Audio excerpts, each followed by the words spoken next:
Hello. तो vlog start करने से पहले ही डिस्क्लेमर दे देता हूँ कि जब हम इस ट्रिप पर थे तो सोचा नहीं था कि व्लॉग बनाना है, लेकिन वीडियोस कुछ ज़्यादा ही हो गई थी और विजुअल्स काफ़ी अच्छे थे, तो सोचा कि चलो एक व्लॉग ही बना देते हैं। तो कोशिश करते हैं कि अच्छा सा व्लॉग आपको दे पाएँ और साथ साथ डलहौजी घूमने का प्लान बनाने वालों के लिए थोड़ी सी इन्फॉर्मेशन भी मिल जाए।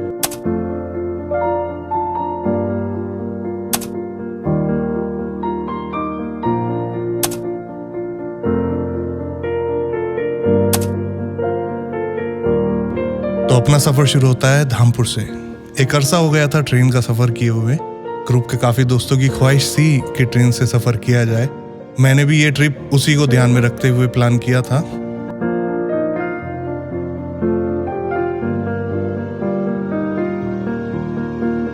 वैसे तो धामपुर से डलहौजी पहुंचने में लगभग 15 से 16 घंटे लग जाते हैं, लेकिन हमें ट्रेन से जाना था तो हमने जम्मू तवी एक्सप्रेस में अपना रिजर्वेशन करा लिया था। तो ट्रेन धामपुर से रात 9 बजे चली और सुबह 8 बजे हम लोग पठानकोट पहुंच गए। यहाँ बारिश बहुत तेज थी। अक्सर बारिश ट्रिप का मज़ा ख़राब कर देती है, पर यह बारिश हमारे लिए एक अच्छा संदेश लेके आई थी कि ऊपर पहाड़ों पर स्नोफॉल के चांस बहुत हाई है। यही तो चाहिए था भाई। तो दिल में उम्मीद और चेहरे पर खुशी लिए हम निकल पड़े पठानकोट से डलहौजी की ओर। पठानकोट से डलहौजी की दूरी 85 किलोमीटर थी। जैसे जैसे डलहौजी की ओर हम बढ़ते जा रहे थे वैसे वैसे नज़ारे और खूबसूरत होते जा रहे थे। इन दिलकश नज़ारों और हिमाचल की हंसी वादियों को पीछे छोड़ते हुए कब बानीखेत पहुंच गए पता ही नहीं चला। बानीखेत डलहौजी से 7 किलोमीटर पहले पड़ता है और मोस्टली होटल्स यहीं पर ही हैं। जब डलहौजी में बहुत ज़्यादा स्नोफॉल होता है और रोड्स ब्लॉक हो जाती हैं तो गाड़ियाँ यहाँ तक ही आती हैं और इसके आगे हमें पैदल जाना होता है। बानीखेत पहुंचकर हमें भी सूचना प्राप्त हुई कि कल रात डलहौजी में स्नोफॉल हुआ है और आगे रोड्स पर काफ़ी स्नो है। कार स्किड कर सकती है, रिस्क है।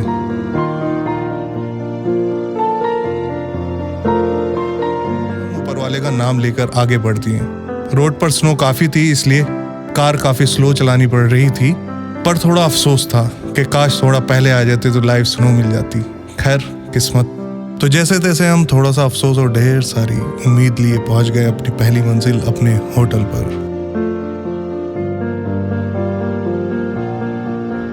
होटल हमारा डलहौजी बस स्टैंड के सामने ही था और बहुत रिसर्च के बाद मैंने ये होटल बुक किया था, क्योंकि पहाड़ों पर बादल का तो पता नहीं, पर व्यू बहुत इंपॉर्टेंट है मेरे दोस्त। इसलिए हमने डलहौजी के टॉप 2 में से एक होटल माउंट व्यू में अपने रूम बुक किए थे।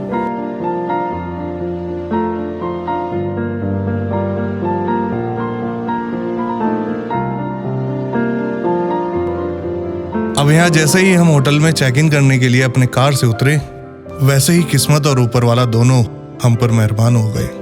हमारे उतरते ही वहाँ बढ़िया वाला स्नोफॉल स्टार्ट हो गया। हमारी खुशी का तो ठिकाना ही नहीं रहा। समझ नहीं आ रहा था कि पहले होटल में चेक इन करें या लाइव स्नो का एंजॉय करें। तो कुछ देर स्नो में मजे करने के बाद हमने होटल में चेक इन किया। वैसे तो होटल माउंट व्यू 4 स्टार है, लेकिन मैं इस होटल की हॉस्पिटैलिटी, फैसिलिटीज और व्यू को 5 स्टार दूंगा। चाहे वो होटल से बेइंतहा खूबसूरत उन हसीन वादियों का व्यू हो या होटल के रेस्टोरेंट में बफेट, जो कि मेरे एक दोस्त के लिए सोने पे सुहागा जैसा था, सभी लाजवाब थे। पूरा दिन स्नोफॉल और बारिश होती रही, इसलिए हमने होटल में ही मजे किए।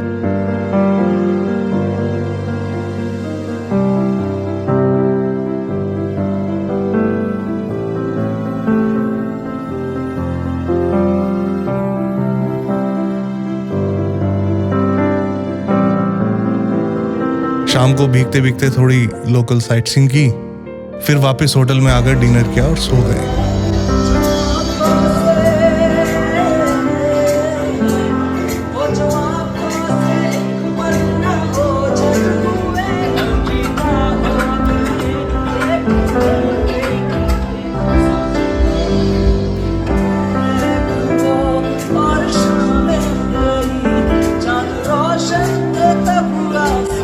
अब अगली सुबह उठे तो नज़ारे बदल चुके थे। तेज धूप के साथ आसमान साफ था। इस व्यू के भी अपने अलग ही मजे थे। ऊंचे ऊंचे पहाड़ बर्फ की चादर ओढ़े साफ दिख रहे थे और हमें आवाज़ दे रहे थे।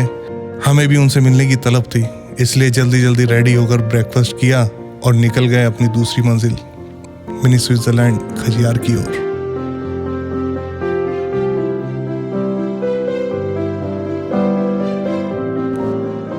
तो खजियार वैसे तो डलहौजी से 25 किलोमीटर है, लेकिन विंटर्स में रोड ब्लॉक होने की वजह से चंबा से होकर जाना पड़ता है, जो कि तकरीबन 65 किलोमीटर होता है। रोड पर दोनों साइड स्नो काफ़ी थी और बेचारे हमारे ड्राइवर साहब को बड़ी तकलीफ़ों का सामना करना पड़ रहा था। आखिरकार जिस चीज़ का डर था वही हुआ।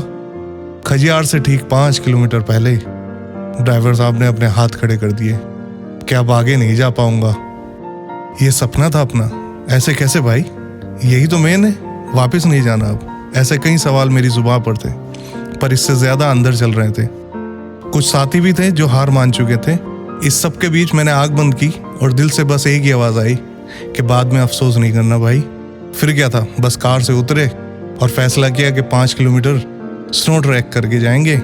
जो चलना चाहता है चलो, मुझे तो जाना है, क्योंकि बाद में अफसोस नहीं करना। ये बोलकर मैं वहाँ से चल दिया और एक एक करके सभी साथी पीछे आ गए। वो कहते हैं ना, अकेले ही चला था मंजिले खजियार, मगर लोग आते गए काफिला बनता गया। बीच रास्ते में एक दोस्त ने कहा भी कि गलती तो नहीं कर रहे हैं, क्योंकि 3 फीट स्नो में 5 किलोमीटर ऐसे पैदल चलना बहुत दुखदायी था, पर यह भी एक अलग ही एक्सपीरियंस था।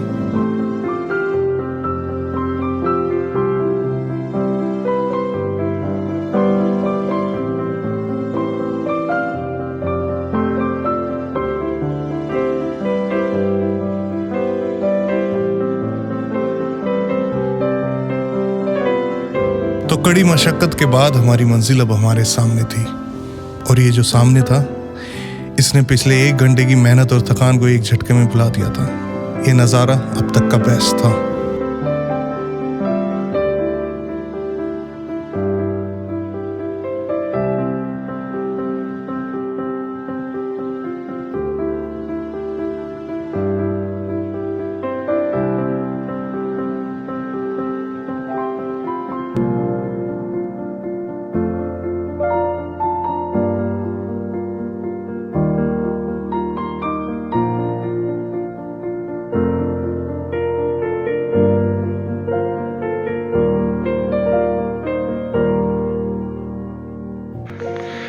तो फाइनली अभी हमें खजियार, डलहौजी से मतलब डलहौजी का ही पार्ट है। तो कल तो पूरा दिन स्नो रही डलहौजी में, कहीं इधर उधर निकले नहीं, लोकल साइट सीइंग किया था। अभी सुबह धूप पड़ी बढ़िया वाली, तो निकले खजियार के लिए। अब यहाँ आके जो नज़ारे हैं अल्टीमेट, मतलब लाइफ में ये एक्सपीरियंस ज़बरदस्त। दिखाता हूँ, लाइट कम है, ये लाइव स्नोफॉल है खजियार में। पूरी लेक फ्रीज हो चुकी है और ये नज़ारे भाई ज़बरदस्त। सोचा तो ये था कि शायद ही ये मिले, क्योंकि ये जो स्पेस है तो बहुत जल्दी यहाँ जो स्नो होती है वो मेल्ट होती है। अभी अगर कल धूप निकल जाएगी पूरा दिन तो यहाँ सब कुछ बहुत ज़्यादा चेंज हो जाएगा। लेकिन किस्मत, बहुत जगह गया हूँ, स्नो बहुत जगह देखी है, लेकिन ये जो है ना, ये अभी तक का बेस्ट है।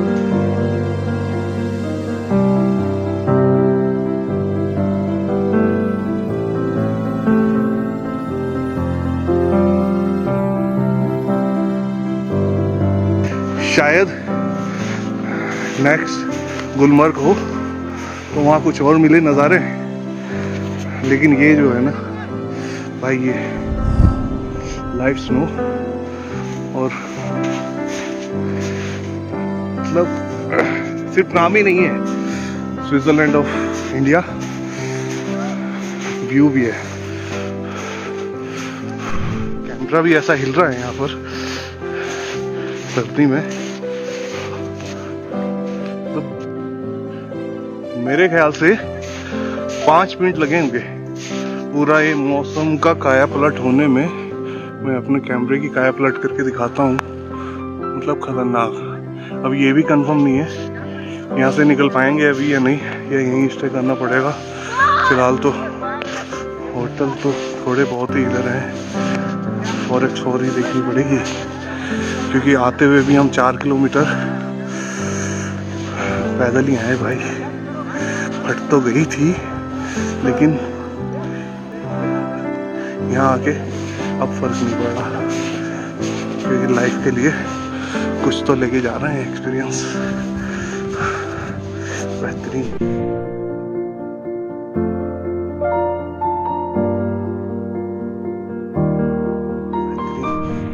अभी वैसे यहाँ का मैं बता दूं, डलहौजी खजियार का ये ऑफ सीजन है।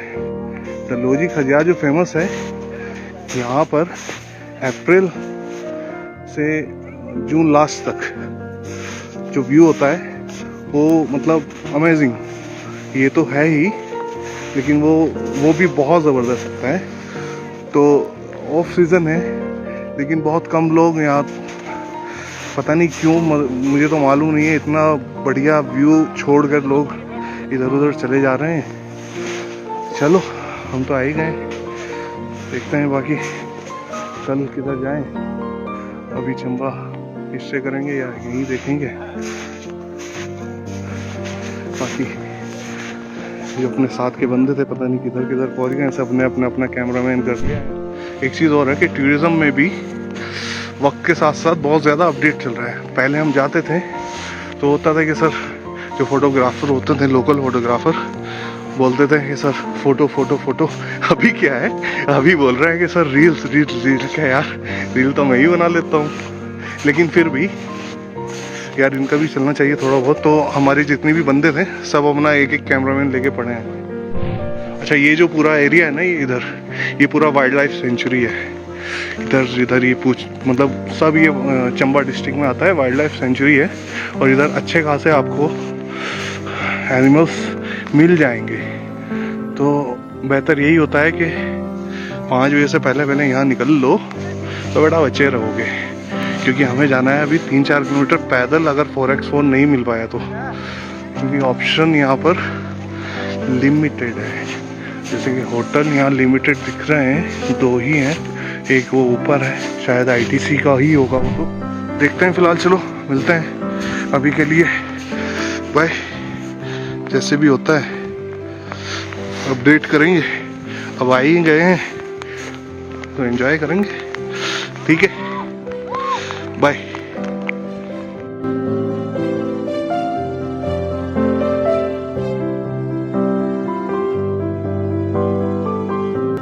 खजियार में अब स्नो के साथ साथ बारिश भी काफ़ी तेज़ हो गई थी और यहाँ रुकना खतरे से खाली नहीं था। इसलिए हम 4x4 करके किसी तरह वापस अपनी कार तक आ गए और चल दिया डलहौजी की ओर। रुकना तो यहाँ और था, लेकिन अब मौसम के साथ साथ अपनी भी हालत ख़राब होने लगी थी। इसलिए हम डलहौजी की इन हंसी वादियों से गर्मी में वापस आने का वादा लेकर वापस चल दिए अपने घर की ओर, क्योंकि अब इस नादा परिंदे का घर इसे बुला रहा था।